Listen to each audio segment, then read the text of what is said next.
I discovered my husband had been hiding $68,000 not out of greed, but to nurture his pure relationship with his female best friend. He demanded I kneel and apologize to her. I smiled and nodded. 3 days later, I walked into their house with a USB drive, a bank power of attorney, and a plan that would ensure neither of them would ever forget this night. Tonight, I would apologize, but only for staying silent too long. And when that transfer button lit up, my life would finally change ownership. My name is Harper Lane, and I'm 32 years old.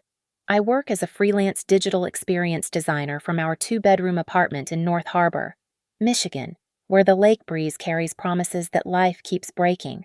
5 years ago, I married Nolan West, thinking I'd found my anchor in this drifting world.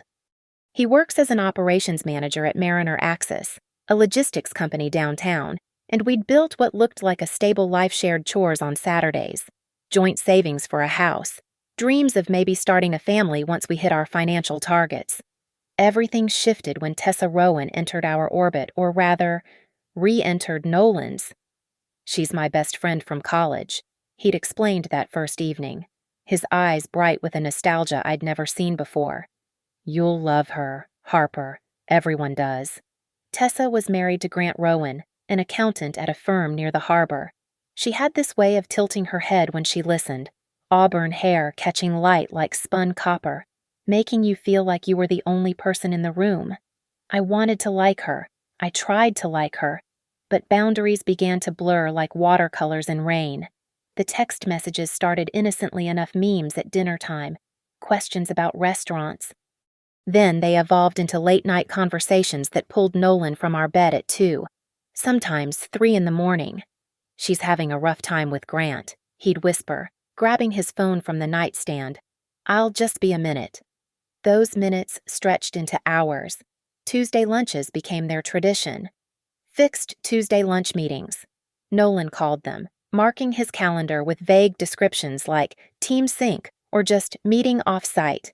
He'd return to the office smelling of her perfume, something French and sophisticated that clung to his jacket like an accusation. Could you maybe let me know when Tessa's coming over? I suggested one evening, after finding them huddled on our couch, wine glasses empty, his work laptop closed between them. Just so I can prepare, maybe cook enough dinner for everyone. Nolan's face hardened.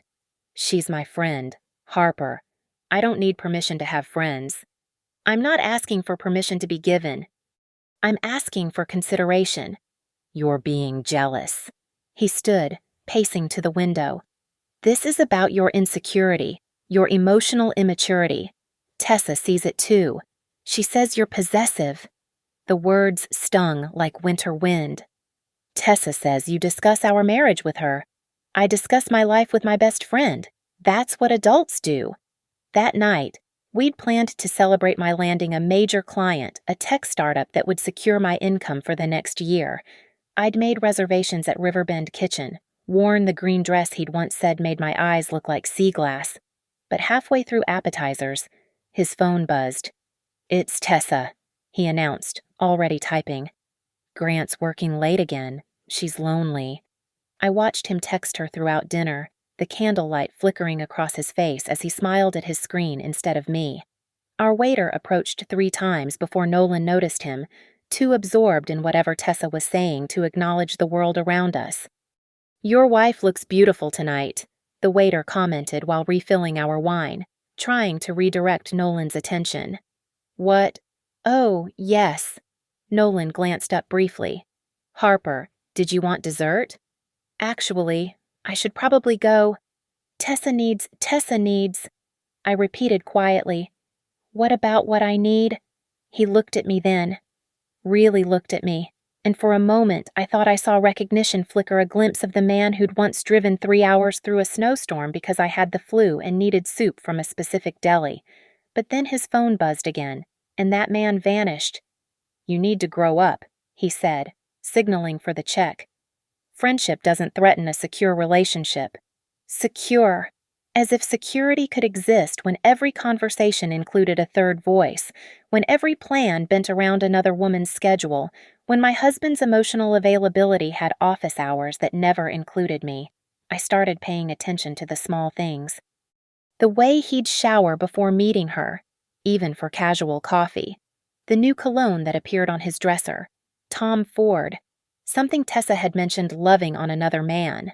The way he'd clear his browser history but forget to delete their chat notifications that popped up on his laptop when he worked from home. Fixed Tuesday lunch became my weekly reminder that my marriage had 3 people in it, though only 2 of them seemed to matter. I'd sit at my desk, trying to focus on wireframes and user journeys, while knowing that across town, my husband was journeying somewhere I couldn't follow, sharing pieces of himself he no longer offered me. The seedling of doubt had been planted. What I didn't know yet was how deep its roots already ran, or that beneath our carefully maintained surface, Nolan had been cultivating an entirely different garden, one worth exactly $68,000. The universe has a twisted sense of timing. My laptop crashed on a Thursday afternoon, right in the middle of finalizing mock-ups for a client presentation. The spinning wheel of death. Then, nothing black screen. Dead silence. 5 hours of unsaved work vanishing into the digital void. "Use mine," Nolan had called from the kitchen, not looking up from his phone. "You know the password. I won't need it until tomorrow." I'd used his MacBook before for quick searches or to print documents. It was understood between us, this casual sharing of devices, or so I thought. I settled onto the couch with his laptop, planning to recreate my work from memory, when I noticed a folder on his desktop labeled Personal Private. My finger hovered over the trackpad. In 5 years of marriage, Nolan had never labeled anything as private. We shared passwords, bank accounts, even email access for practical reasons. This folder sat there like a dare, like a door marked "Do Not Enter" in my own home. I clicked. The folder opened to reveal subfolders, receipts, photos, correspondence, schedule, backup. My heart began its familiar anxious rhythm, the one I'd grown accustomed to every Tuesday at noon. I opened photos first. Riverbend Kitchen. Our restaurant, the one where he'd rushed through our anniversary dinner. But these photos weren't from that night. They were selfies, dozens of them, dated every Tuesday for the past 2 years. Nolan and Tessa at what had clearly become their table, by the window overlooking the water, their faces pressed close to fit in frame, her hand on his shoulder, his arm around her waist. The progression was subtle but undeniable. Earlier photos showed friendly distance 2 people sharing a meal. Recent ones looked like couples' portraits. In one from last month, her lipstick had left a faint mark on his cheek. He was smiling wider than I'd seen in years. I opened correspondence next, my hands trembling slightly. Screenshots of text conversations filled the screen, carefully saved and organized by date. 2:43 a.m. Can't sleep. Thinking about what you said at lunch. 3:16 a.m.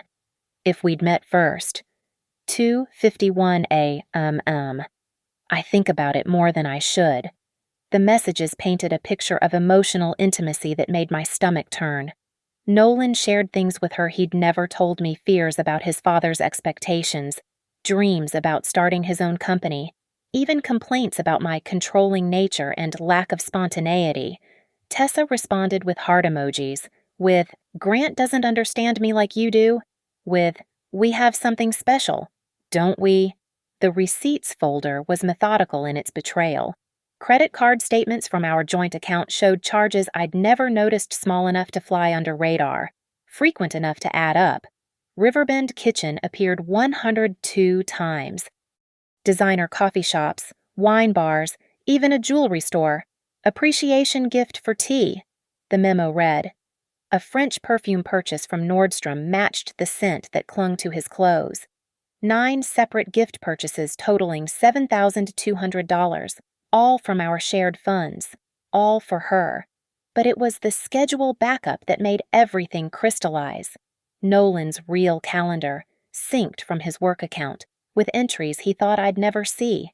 Every Tuesday blocked off from noon to 2 p.m., sometimes extended to 3. Sync with tea. Tea lunch. Tea, important. Private meeting. Off-site. The patterns were undeniable.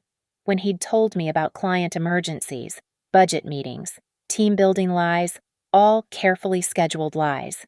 I sat back, the laptop warm against my thighs, my mind oddly clear. 2 years. For 2 years, my husband had been building a secret relationship, funding it with our money, documenting it like a treasure he couldn't bear to forget. The man who accused me of being jealous and immature had been keeping receipts of his emotional affair like love letters. I pulled out my personal USB drive from my bag, the one I used for client work backups. Methodically, I copied everything. Every photo, every message, every receipt. Then I logged into my private cloud storage, the one Nolan didn't know about because he'd never asked about my work systems, and uploaded it all again. Double backup. I'd learned from my crashed laptop that important files needed redundancy. As the upload bar crept toward completion, I created my own document, a timeline in Excel, cross-referencing his meetings with the receipts, the photos, the messages, date, time, location, amount spent, lies told. The data told a story more clearly than any confrontation could. My phone buzzed. Nolan. Working late tonight. Don't wait up. I checked his real calendar on the laptop. Dinner with tea, new place on 5th. I screenshotted that too, adding it to my growing collection. The timestamp read 6:47 p.m. on a Thursday that would mark the beginning of the end, though neither of them knew it yet. I closed his laptop carefully, returned it to exactly where he'd left it, and opened my own tablet to continue working. But I wasn't thinking about mock-ups anymore. I was thinking about the savings account my grandmother had advised me to keep. Every woman needs running money. Harper. I was thinking about Michigan's divorce laws. I was thinking about how much more might be hidden that I hadn't found yet. The screen didn't crash this time. This time, everything became crystal clear. The confrontation came 3 days later, on a Sunday morning that smelled like coffee and betrayal. I was reviewing my timeline spreadsheet when Nolan stormed into my home office, his face twisted with rage I'd never seen before. You went through my laptop. Not a question, a declaration of war. I closed my screen slowly, turning to face him. You left it open. I saw the folder. That was private. His fist slammed the door frame. You had no right. Like our joint savings. Was that private too when you spent $7,000 on another woman? His jaw clenched. Tessa is my friend. Those were friendly gestures. Friendly gestures require French perfume and jewelry. The silence stretched between us, taut as a wire about to snap. Then his expression shifted, calculating, cold. He stepped forward, and I saw a version of my husband I didn't recognize. You're going to apologize to her. I almost laughed. Excuse me. You're going to apologize to Tessa for your jealous behavior, for making her uncomfortable with your possessiveness, for trying to destroy a pure friendship with your toxic insecurity. He spoke like he'd rehearsed this, like he and Tessa had workshopped these very words. You'll do it this week, or I'm filing for divorce. You're threatening me. I'm giving you a choice. Apologize and we can work through your issues in therapy. Refuse. And I'll make sure everyone knows why our marriage failed because you couldn't handle me having a female friend. Because you're controlling and emotionally immature. I studied his face, looking for any trace of the man I'd married, finding none. I made my decision. What kind of apology does Tessa require? His eyebrows rose, surprised by my apparent capitulation. A genuine one. Face to face. You'll acknowledge your jealousy. Thank her for being patient with your behavior, and bring a nice bottle of wine as a peace offering. Something French. She likes Chateau Margaux. Of course she does. I pulled out my phone, opened my calendar. When? Saturday evening, at her house. Grant will be there too. He should hear this. Perfect. I'll need a few days to prepare my apology, to make it genuine. Nolan's shoulders relaxed. I knew you'd see reason. This is for the best.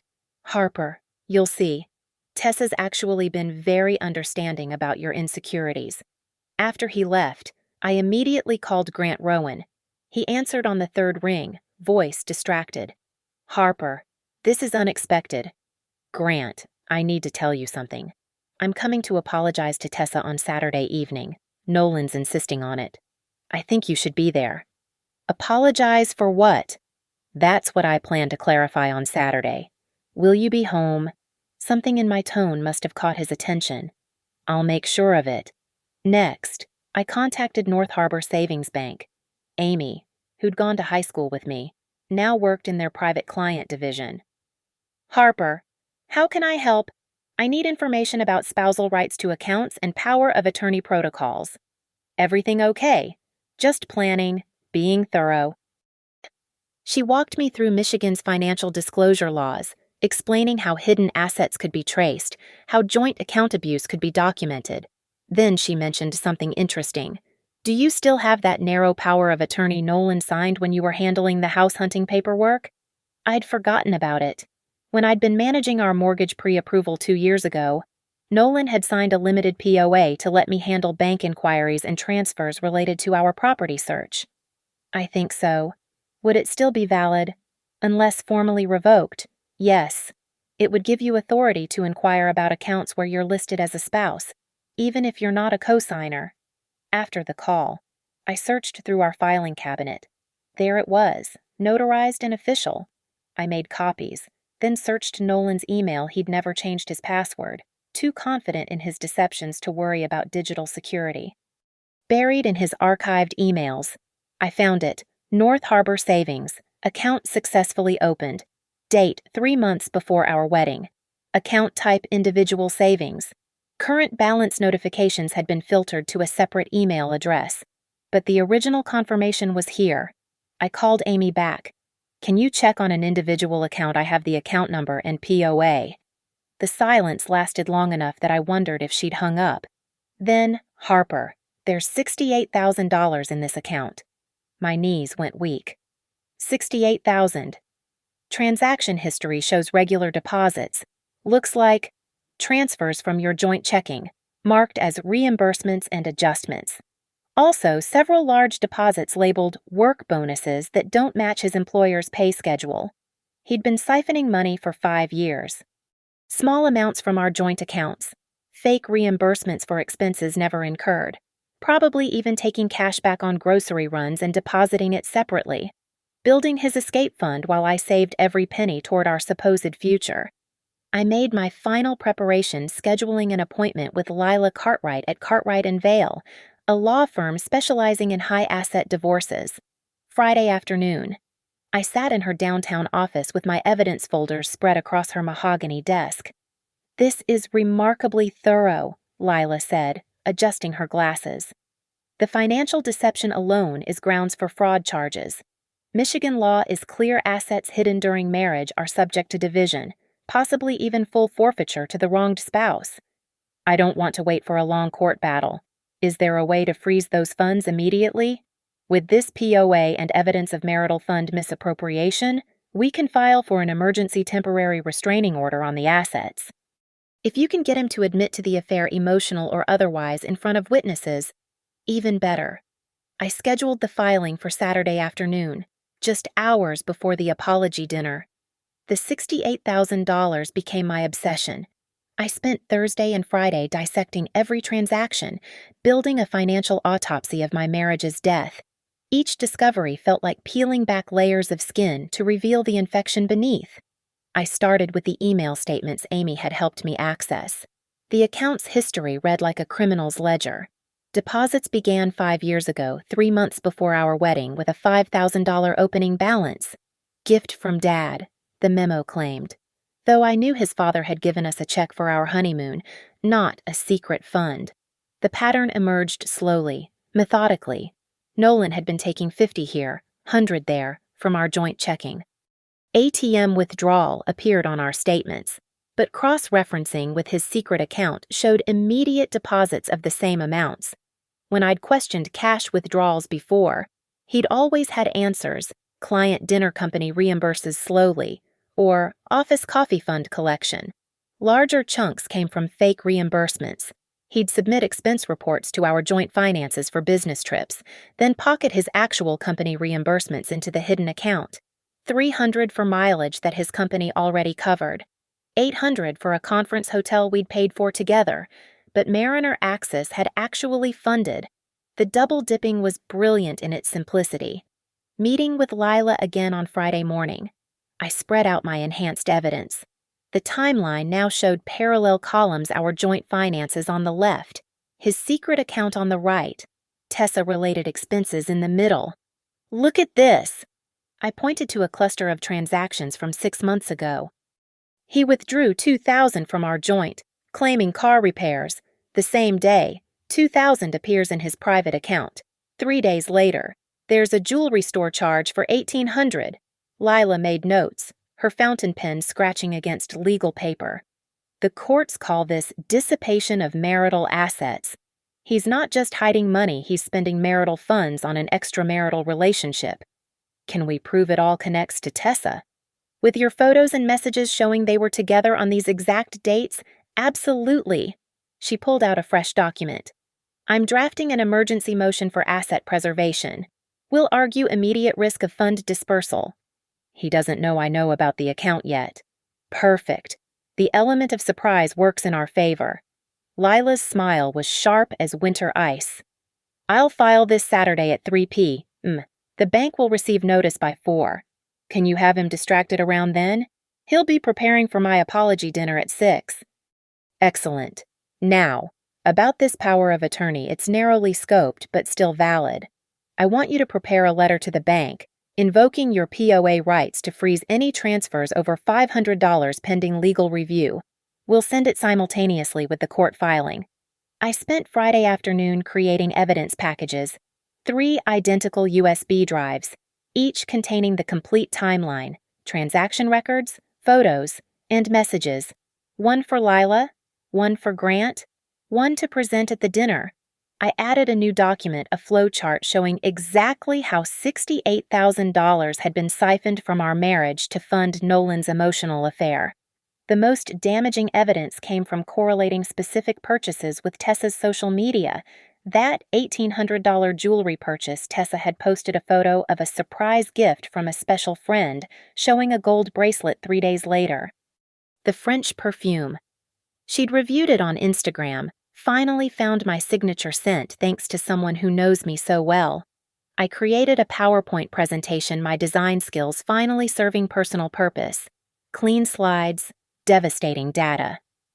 The true cost of friendship, a financial analysis. Each slide built the case: money taken, money hidden, money spent on another woman. Amy from the bank called Friday evening. Harper, I probably shouldn't tell you this, but someone tried to make a large transfer from that account today. $40,000 to an investment account. Whose name is on the investment account? Just his. Opened yesterday. He was moving the money, probably planning his exit strategy. Can you delay it? Already did. Flagged it for additional verification. That'll buy you through Monday. I packed my evidence into a leather portfolio, the one Nolan had given me for our 3rd anniversary. Inside the front pocket, I placed the narrow POA, highlighted the relevant sections. The bank would receive their copy tomorrow afternoon, right when Nolan thought he'd won. That evening, Nolan came home humming. Tomorrow's the big day, he announced, pouring himself whiskey.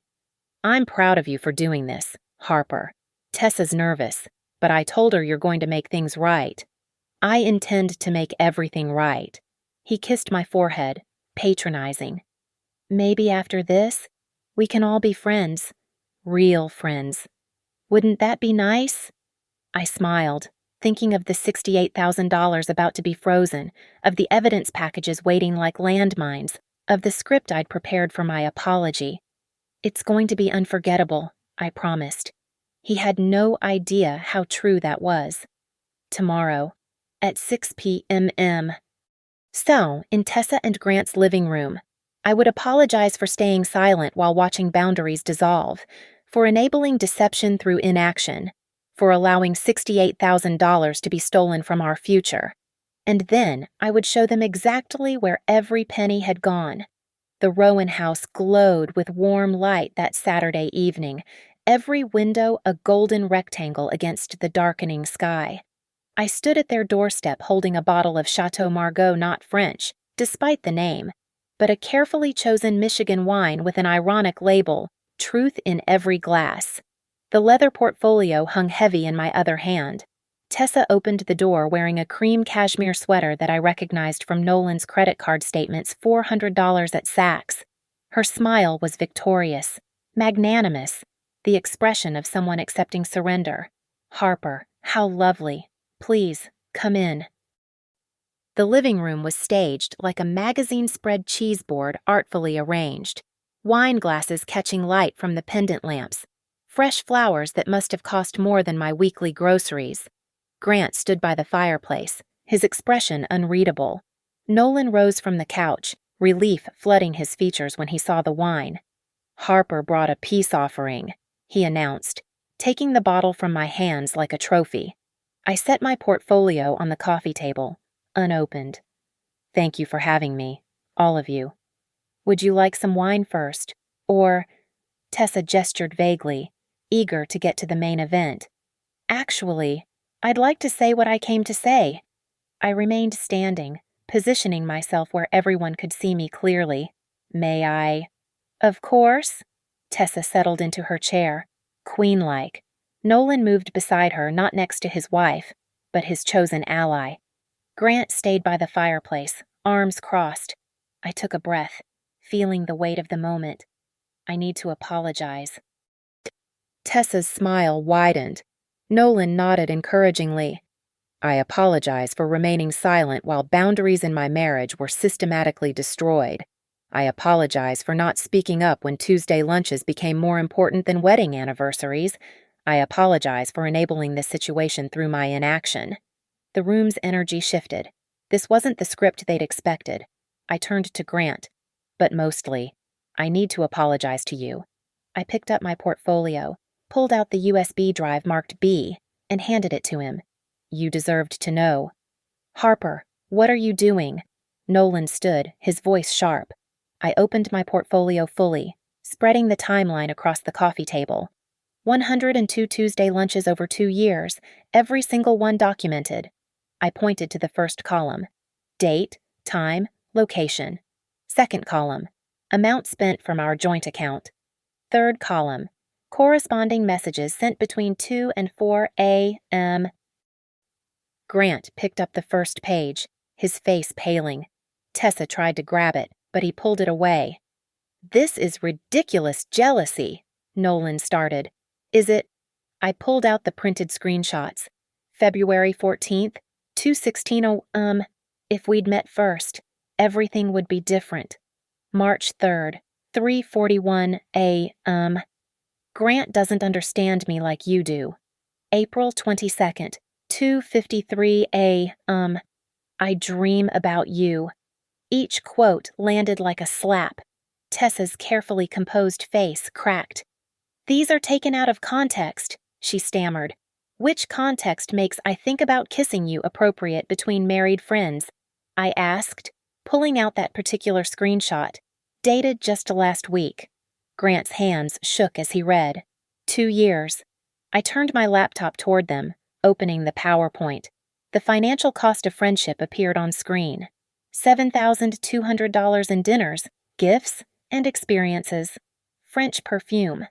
I clicked to show Tessa's Instagram post. Gold bracelet. Another click, another post. Wine tastings, concert tickets, items that appeared on Tessa's social media days after purchase. "You cyberstalked me." Tessa's voice pitched high. "I fact-checked my husband's expenses. Your public posts happened to provide verification." Nolan lunged for my laptop, but Grant blocked him. "Let her finish." I clicked to the next slide, the secret account. The room went silent. While I was saving every penny for our future house, Nolan maintained a hidden account containing $68,000. "That's not you can't prove." Nolan's face flushed red. I pulled out the bank statements, highlighted and annotated. Opened 3 months before our wedding. Funded through systematic theft from our joint accounts. Small ATM withdrawals, fake reimbursements, redirected bonuses. That money is mine, Nolan shouted. Legally, half of it's mine. Morally, I looked at Tessa. How much was meant for your future together? The silence stretched tight. Grant set down the papers, his voice deadly quiet. You were planning to leave Harper. No, it's not, we never.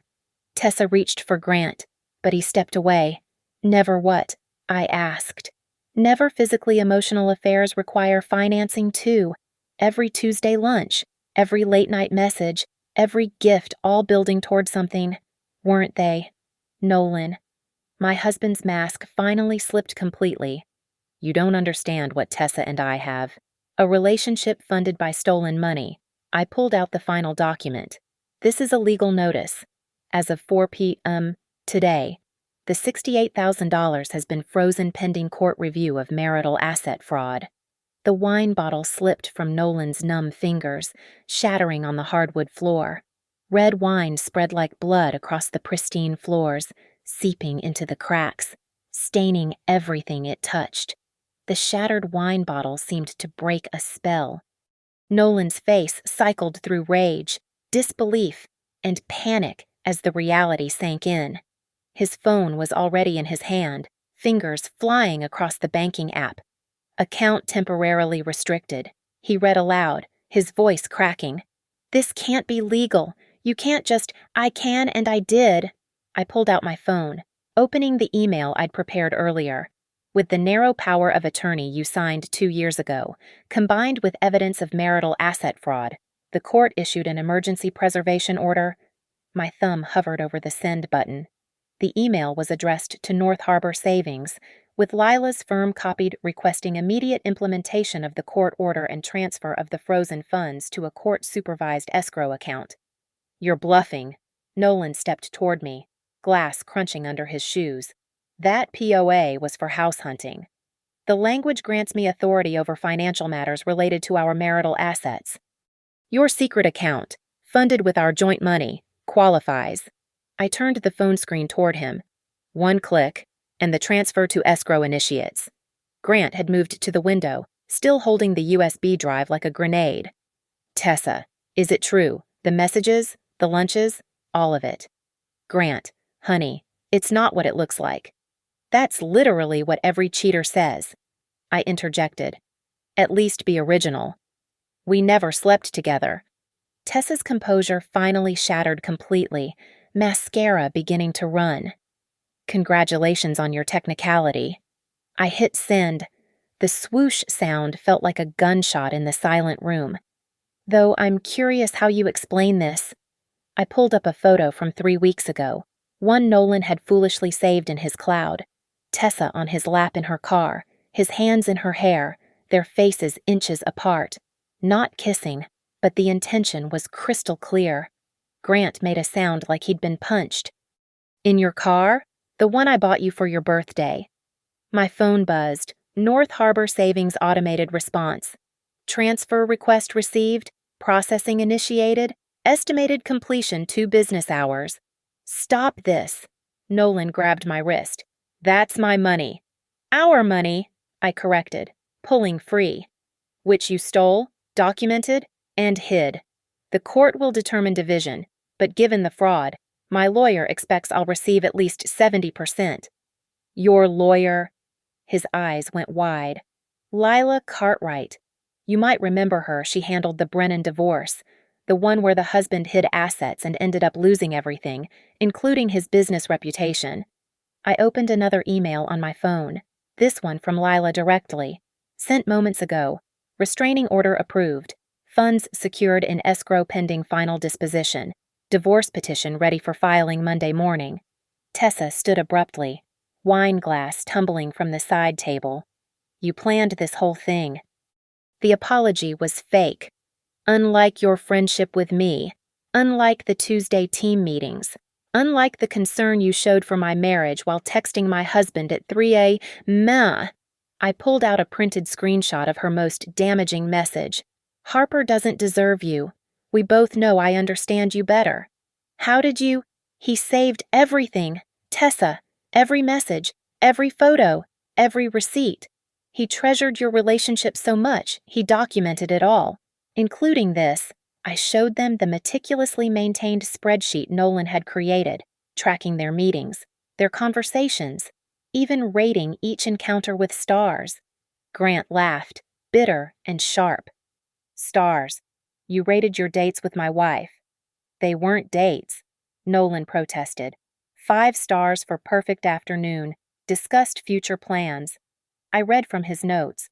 4 stars for intimate conversation about leaving current situations. 3 stars for Grant called repeatedly. Killed mood. Grant's fist connected with Nolan's jaw before anyone saw it coming. My husband, soon-to-be ex-husband, crashed into the coffee table, scattering my carefully arranged evidence across the floor. Grant! Tessa rushed to Nolan, cradling his face, and in that moment, her true feelings were naked for everyone to see. Don't! Grant's voice was ice. Don't touch him in my house. My phone rang Lila. I answered on speaker. Harper, confirmation from the bank. $68,000 now in protected escrow. The secondary request is processing. They found 3 other small accounts he was hiding. Total of $12,000 additional. All frozen. 3 other accounts. I looked at Nolan, who was trying to stem a bloody nose. You were busier than I thought. Additionally, Lila continued, clearly aware she had an audience. Mariner Axis HR responded to our inquiry. Mr. West claimed several bonuses that were actually redirected from joint tax returns. That's federal fraud, not just marital. The room went completely still. Even Tessa stepped away from Nolan. Thank you, Lila. See you Monday. I gathered my laptop, leaving the evidence scattered across their floor their problem now, their mess to clean. But I turned back at the doorway. Nolan wanted me to apologize for being insecure, for not trusting, for questioning a pure friendship. But the only thing I'm sorry for is that I didn't do this sooner. I looked at Grant. The USB has everything. Your lawyer will probably want it. Then to Tessa.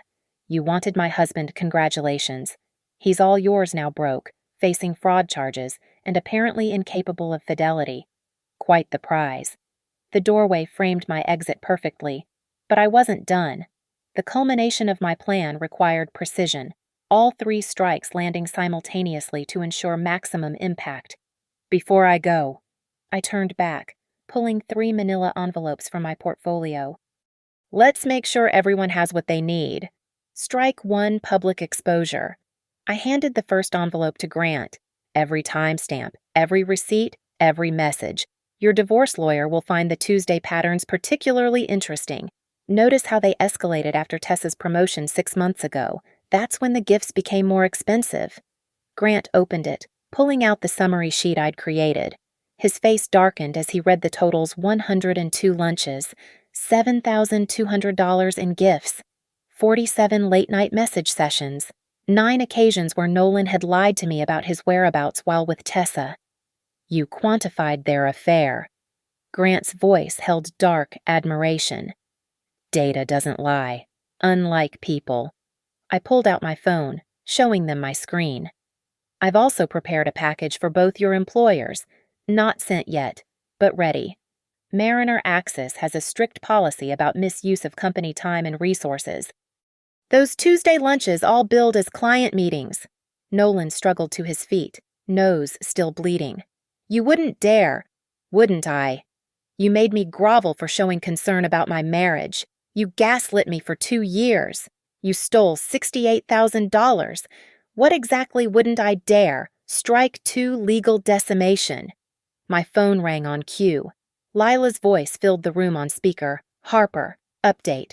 Federal investigator confirms they're opening a case on the tax fraud. Also, Mariner Axis General Counsel called they're launching an internal investigation Monday morning. Mr. West should expect suspension pending review. No. Nolan lunged for my phone, but I stepped back. There's more. Lila continued. The prenup Mr. West insisted on the infidelity clause he demanded. It works both ways. Emotional affairs documented with financial evidence qualify. He forfeits claim to marital assets beyond his personal items. I smiled at the memory. Nolan had been so smug about that prenup, so certain I'd be the one to crack under pressure as he'd told his lawyer. The clause had been his idea, his protection. His trap had become mine. Additionally, Michigan law permits alienation of affection suits. Mrs. Rowan could be held financially liable for damages to your marriage. Tessa went white. Grant and I have joint assets. Not anymore, Grant said quietly. I moved everything this morning. Funny thing, I got suspicious when you insisted Harper needed to apologize, so I talked to my lawyer yesterday. The room turned to him. He pulled out his own phone, showing a banking screen. Separated all accounts at 9A. You have access to your personal checking with about $3,000. Everything else is protected. You knew, Tessa's voice cracked. I suspected, Harper confirmed. He looked at me. Thank you for the warning call. Strike 3, financial devastation. I pulled up the escrow confirmation on my laptop, projecting it onto their smart TV through screen mirroring. The number appeared in bold $80,000 total, all frozen. But here's the best part, I said, clicking to the next screen. Forensic accounting found something interesting. Nolan, remember those client dinners you expensed to both the company and our joint account? That's double dipping. Mariner Axis can sue for recovery. Another phone buzz. Amy from the bank. Emergency freeze confirmed on all accounts associated with SSN ending in 4782. Per court order, no transfers above $100 permitted without judicial approval. $100. Nolan's voice broke. How am I supposed to live? The same way I lived while you were stealing from our future. Carefully. I opened the final document on my screen, an email draft to Mariner Axis HR, with all evidence attached. Subject line, evidence of financial misconduct, Nolan West. Should I send this now, or would you prefer to resign? First resignation might preserve some dignity, prevent industry blacklisting. Nolan sank onto the couch, head in his hands. This is insane. Over some lunches, some friendship. No, I said firmly. This is about theft, lies, and betrayal. You made me question my sanity for 2 years. You called me immature, jealous, controlling. You demanded I kneel metaphorically and apologize for noticing the truth. I walked over to Tessa, standing close enough that she had to look up at me. You called yourself my friend. You came to my home, drank my wine, smiled at my face while texting my husband at 2 a.m. You want him, take him. But know this, he's facing fraud charges, career destruction, and financial ruin. The $68,000 he saved for your future, it's going to lawyers and restitution. My phone buzzed with another update. Oh, and Tessa, that Instagram post about your anniversary trip to Napa next month. The one Nolan secretly booked using our points canceled. Points returned to my account. You'll need to fund your own romantic getaways now. Grant laughed, harsh and bitter. Anniversary trip. Our anniversary isn't for 6 months. Different anniversary, I said, pulling up Nolan's calendar. The date marked beginning of everything. It's the day of their first Tuesday lunch. The silence that followed was complete. 4 lives detonated in one evening, triggered by $68,000 and a demand for an apology that became a confession. The night air hit my face like cold water, sharp and cleansing. Behind me, I could hear voices rising, Grant's controlled fury, Tessa's desperate pleading, Nolan's broken protests. I didn't look back. My heels clicked against the driveway with the rhythm of freedom, each step taking me further from the wreckage of my old life. My phone vibrated continuously as I drove messages from Nolan, from Tessa, even from mutual friends who'd somehow already heard. I ignored them all except one from Lila. Escrow confirmed, total recovered $80,000. Court date set for Monday, 9 a.m. sharp. Your future is secured. $80,000. More than we'd found initially. retrieved from the shadows where Nolan had hidden our future. But it wasn't about the money anymore. It was about the transformation from victim to victor, from gaslit wife to empowered woman. I pulled into my apartment complex at 8:45 p.m., the evening still young enough to begin something new. Inside, I'd already packed Nolan's belongings into boxes marked Storage Unit 47. He'd find the key in his car, the one still in my name, which I'd be reclaiming Monday. My laptop was open on the kitchen counter, displaying a draft lease agreement. Lane and Lumen Design Studio, my own space, my own business, my own future. The storefront on Harbor Avenue had been available for months, waiting for someone brave enough to take the leap. The landlord had sent the lease that afternoon, after I'd shown proof of funds from my personal account money I'd saved despite Nolan's theft. I clicked the e-signing button at 9:07 p.m., watching the green confirmation light flash across the screen. The deposit would process Monday morning, funded entirely from my separate savings, not a penny of Nolan's frozen assets needed. That money would come later, after the courts finished with him, and it would fund expansion, growth, the empire I'd build from the ashes of false love. A text from Grant appeared. "Thank you. Lawyer says I'll keep the house, most assets. Tessa is panicking about reputation. You did us both a favor." I typed back, "We both deserved better." "Yes," he replied immediately. "We did." I opened my banking app, creating a new savings account labeled Future. The balance showed my personal funds, untouched by Nolan's deceptions. Below it, a pending indicator for the escrow amount that would eventually be mine. Justice had a number $80,000 of restitution, plus whatever the divorce settlement would bring. But revenge had a different value. The look on Nolan's face when he realized his carefully constructed secret had become evidence. The moment Tessa understood she'd won a man capable of betraying anyone. The second Grant saw the truth about his marriage. Those moments were priceless. My phone rang. Amy from the bank. "Harper, I shouldn't tell you this, but Nolan tried to access the frozen account from his phone 6 times in the last hour. Each attempt generated a security alert that goes straight to the court monitor. He's panicking. He's finished. The federal investigator already subpoenaed 5 years of records. Harper, he's looking at serious charges." After hanging up, I sat in the darkness of my apartment, soon to be my former apartment. Monday, I would sign the lease for a new place closer to my studio. Tuesday, I would have my first client meeting as an independent business owner. Wednesday, Nolan would probably receive formal charges. The timeline was poetic. Tuesday, his sacred day with Tessa, would become my day of professional rebirth. Every Tuesday going forward, while he sat in legal meetings or court hearings, I'd be building something real, something mine, something that no one could steal or corrupt with lies. I opened my journal, writing one final entry about this chapter of my life. He demanded I apologize for seeing the truth. Instead, I apologized for ignoring it for so long. He hid $68,000 for a future without me. That same money became the key to my future without him.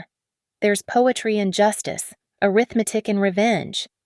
Every dollar he stole returned threefold in freedom, in possibility, in the divine satisfaction of watching a narcissist realize his victim has become his reckoning. The pen felt light in my hand as I closed the journal. Tomorrow would bring lawyers, paperwork, and the mundane machinery of divorce. But tonight, in the quiet of my soon-to-be former life, I felt the particular satisfaction that comes from perfect execution. Every document filed, every dollar tracked, every lie exposed with surgical precision. I whispered to the empty room, to the ghosts of who we used to be, "I'm sorry that I stayed silent for so long." My phone lit up with one final notification. Lane and Lumen Design Studio lease confirmed. Welcome to your new beginning. The green light reflected off the window, casting emerald shadows on the walls. Not the sea glass green of that dress I'd worn to be ignored, but the green of growth, of money returned, of go move forward. Don't look back.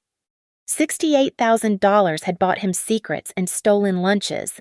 For me, it purchased something far more valuable the moment when the transfer button clicked, when the escrow confirmed, when my old life ended and my new one began brand new, built on truth, and entirely, authentically mine.